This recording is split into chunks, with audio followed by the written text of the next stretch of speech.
Yo, wake up to Rodney part 2. Special bonus episode on the first day.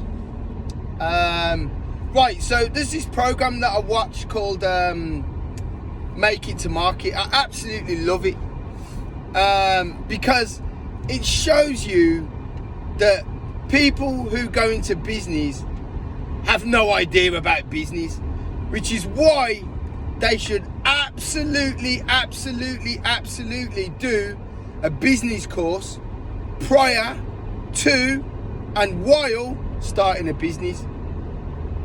Because I'm watching this program while I'm eating my breakfast, and there's a lady, she produces some excellent stuff. I love wildlife.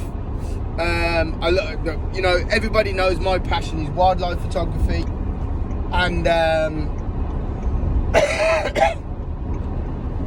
my passion is wildlife photography. And she creates these lovely embroidered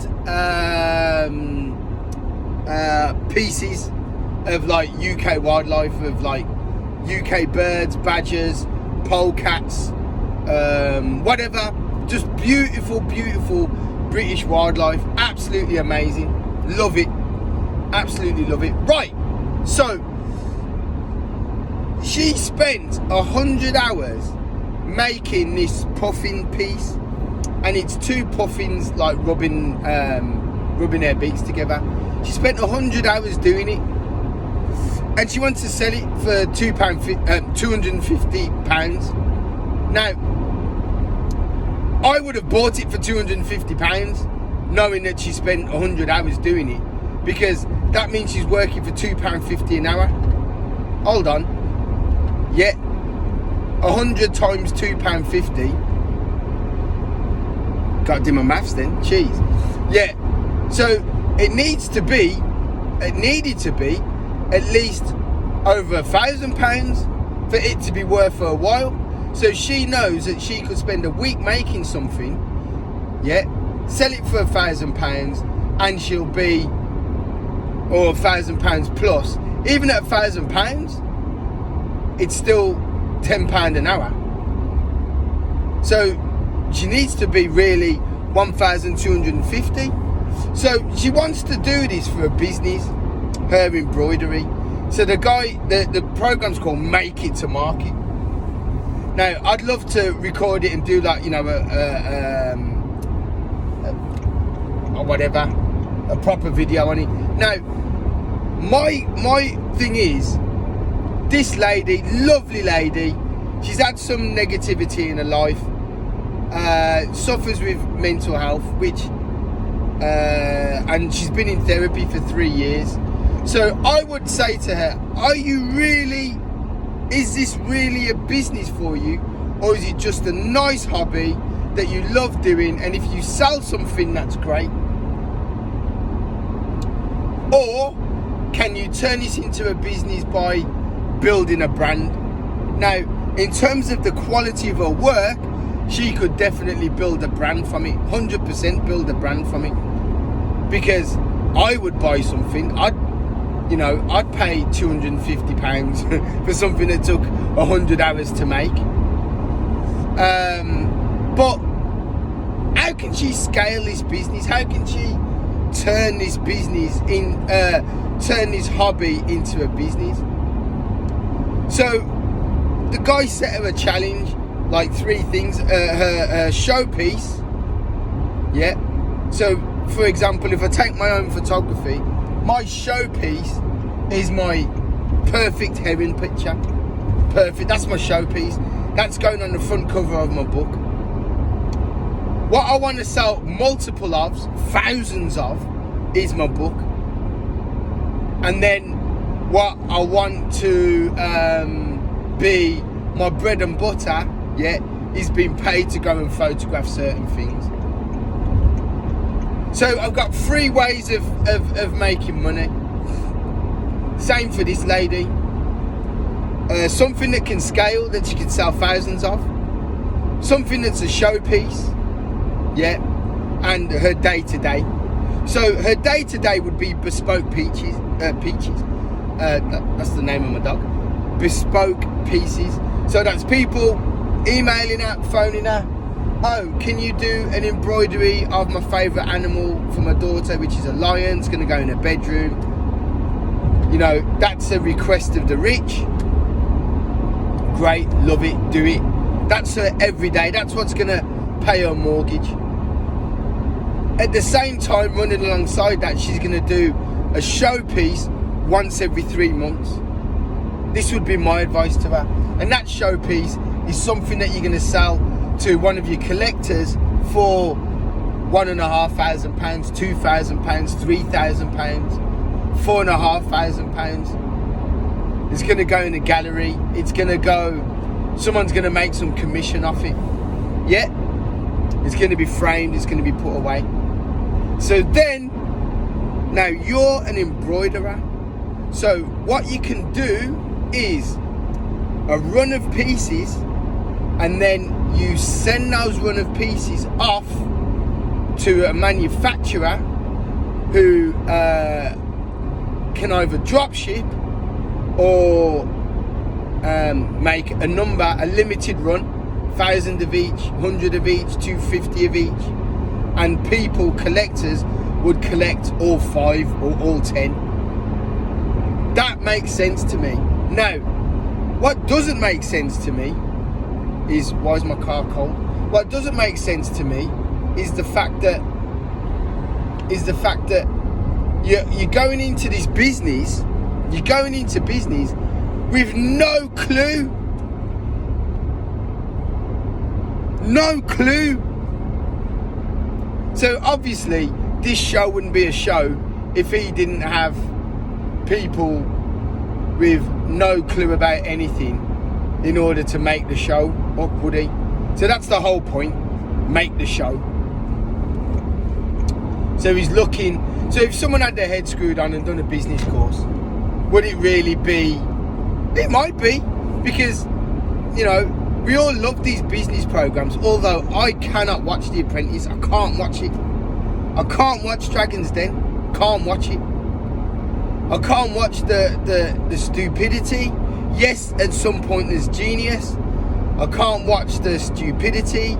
I can't watch the mercilessness of which they take people apart. I can't watch The Apprentice, where I'm watching some people who are really bright at their job, but when it comes to a task, there's the bickering and arguing, and I know it's entertaining, but we're showing why we're in a shambles. I mean, yeah, Sir Alan and Karen and Tim, you know, they fix things and they're all brilliant business people, but Struth, I just can't watch it. But it highlights, if I wanted, no, not me personally, but if you want to start a business, go and learn, do a business course, do BTEC business at college, at night school, do it online, subscribe to my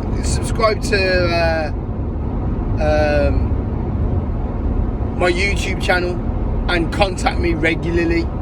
Yeah, have me as a consultant, whatever it is. But it just baffles me how such talented people, and the reason why 9 out of 10 businesses fail in the first year is because people are brilliant at whatever it is that they do, but they have no business sense. So, you know, I've raised my daughter well, so, you know, I can't link any business or anything, but there's this business person that my daughter knows, and they've opened a restaurant or cafe, and because they've got money, they've come from new money, they think that everything you invest in a business pays back. That's not true. It doesn't. So when you're starting a business, so one of my best mates started a business doing wraps, just wraps, chicken wraps, vegan wraps, and halloumi wraps. So 3 types of wraps. Yeah. Sold his business from nothing. He started from nothing. Sold it for over 100k within a year or year and a half. Brilliant. How did he do it? How did he do it? He did it by his dad worked there, his brother worked there, his sister provided the cakes.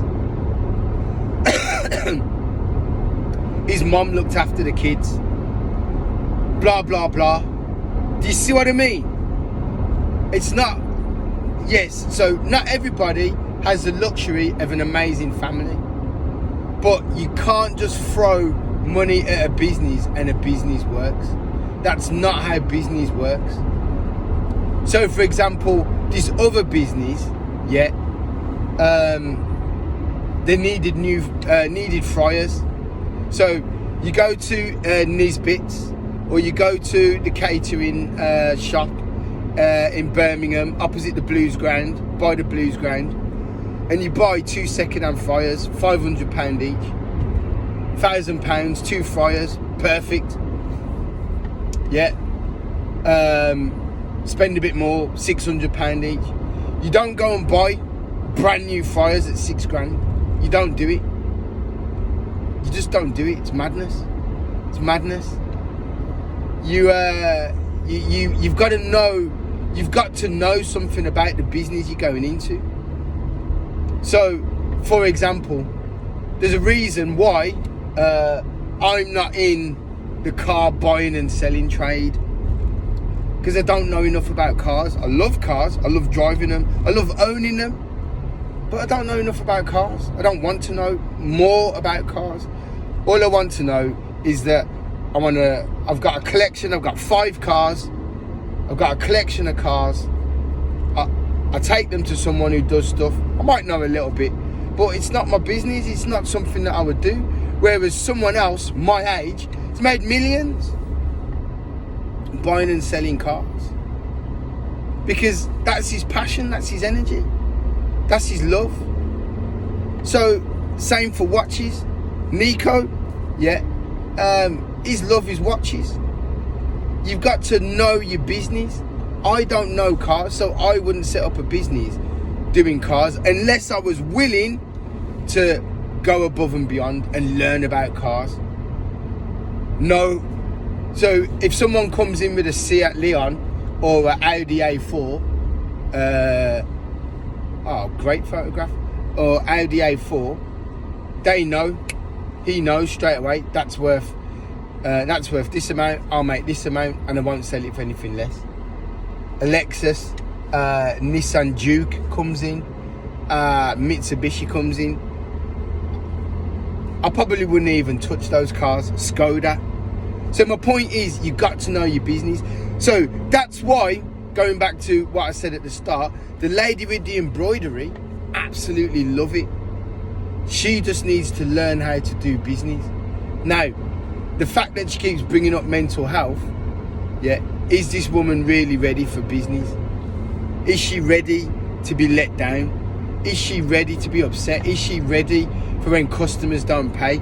Is she ready for when she's waiting for a customer to pay and they haven't paid and she needs to go and buy materials? Is she ready for factoring? Is she ready for all of these types of things? Can she market herself? Does she know what AIDA stands for? Does she know how to get attention? Yeah.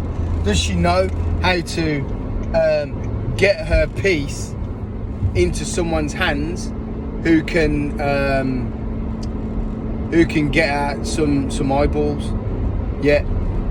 Does she know how to get publicity? Does she know the difference between publicity, social media, any of those types of things? Does she know those things?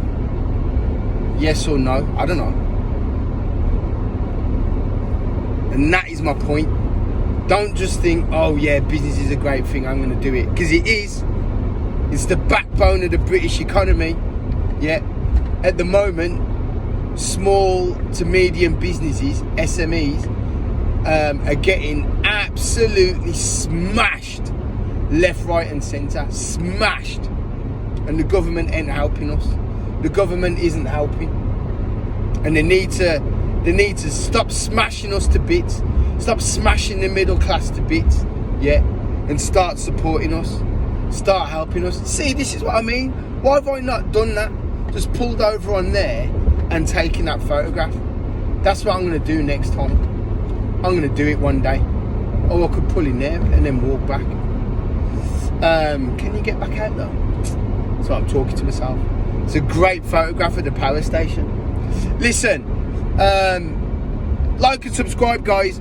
Go over to my YouTube channel. I need to get to 10,000 followers. I've been stuck at 5,000 followers for a couple of years now. Yeah. So wake up to Rodney every day this week. Nice one. Bye.